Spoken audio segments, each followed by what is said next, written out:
My name is Carl Morris. I'm 35 and I'm a professional pool player.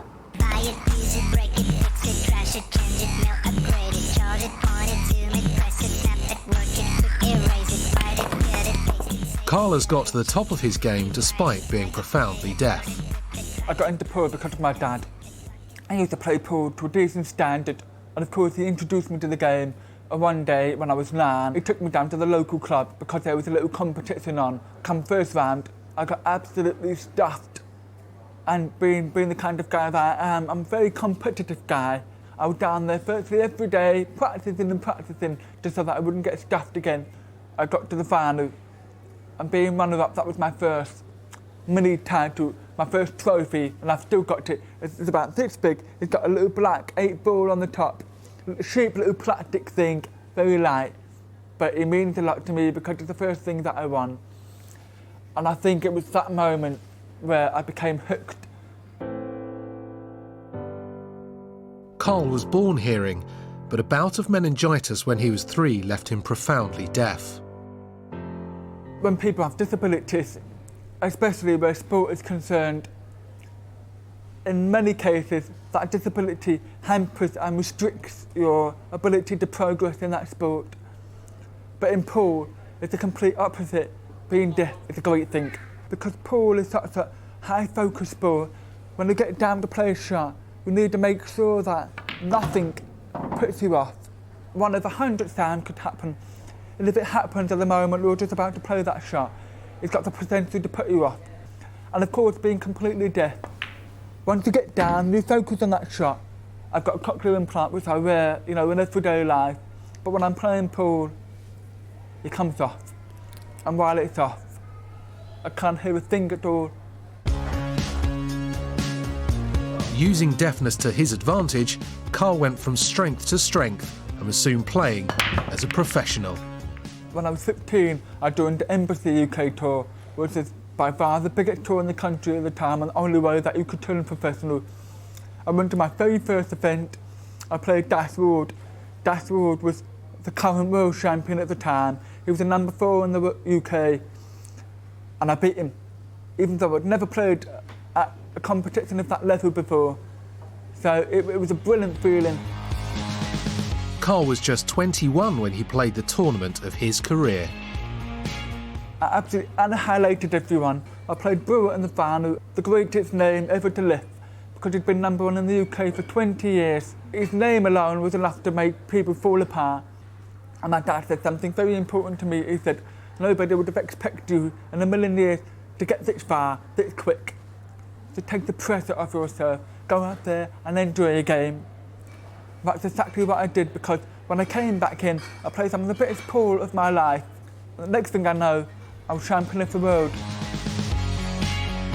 Having become the champion of the world at pool, Carl turned his ambitions to charity work, particularly for the NDCS, because they had helped him so much. When I was 3 and I lost my hearing, my mum was only 24 at the time, and she had no idea on how to bring a deaf kid up. She didn't know the first thing about being deaf. And there was a National Deaf Society that gave my mum so much valuable advice and put her into contact with so many other parents of deaf kids, that she was able to learn what to do and what not to do with respect to trying to bring me up. To raise money for the NDCS and other charities, Carl has undertaken challenges all around the world, but perhaps the most gruelling was walking to the North Pole. That trip taught me so much about life.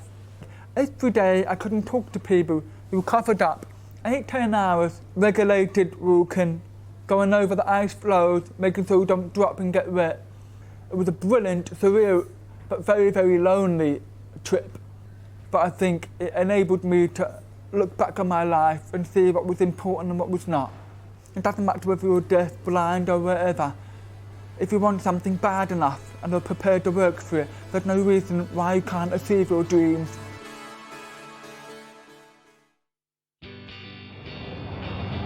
After 20 years, Carl has decided to hang up his cue and retire from pool, focusing more time on his family and charity work.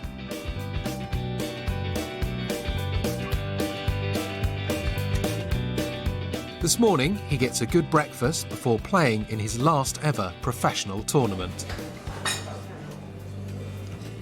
I didn't see that. That was 3 sugars. Just about to have breakfast, obviously, 'cause I'm playing at 1:45. A pool player will tell you that they can't have a big breakfast or a big meal just before they play, because when they bend over the table, you've got a full stomach.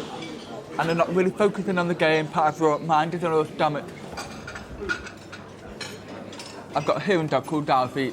I just get up in the morning and I take Alfie for a nice long walk, and I'll have a little bit of a mess around with him. It's a nice part of my life now, where I can just get away from pool, even while I'm at pool.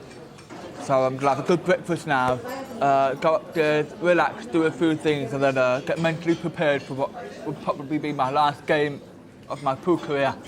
We'll see. And on table 15, Carl Morris, Nick Bell. Carl Morris, Nick Bell, table 15. Carl Morris, stop there, please.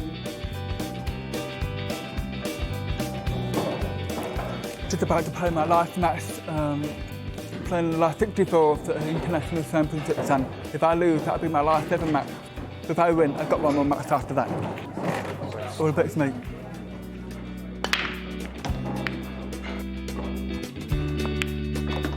After a good start, Carl's opponent gets stronger, and they're neck and neck.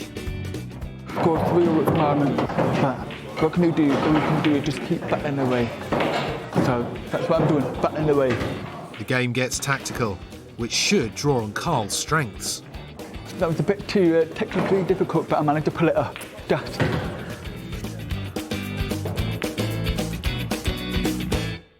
One good shot, and it's all over for me.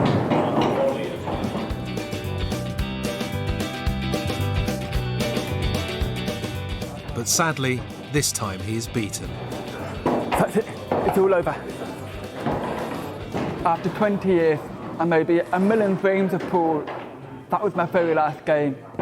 And, you know, in a way, I feel relieved, you know, that I don't have to worry about pool anymore. I don't have to worry about practice, the pressures, travelling. I can just spend some time at home with my wife and my new baby, and that is what I'm looking forward to. It's been good while it lasts. After the match, Carl reflects whilst taking his hearing dog Alfie for a walk. What I miss most about playing pool is that adrenaline, you know, of winning. You know, when you play, you know, competing, you're playing to win the game. And the difference between winning and losing sometimes is such a fine line between the two. And, you know, when you do win, that feel-good factor you get from winning, especially when you win game after game and you end up winning the actual tournament. Knowing that, you know, all that's behind me now, I guess leaves me a little bit sad, but at least I can say I've been there, got the T-shirt,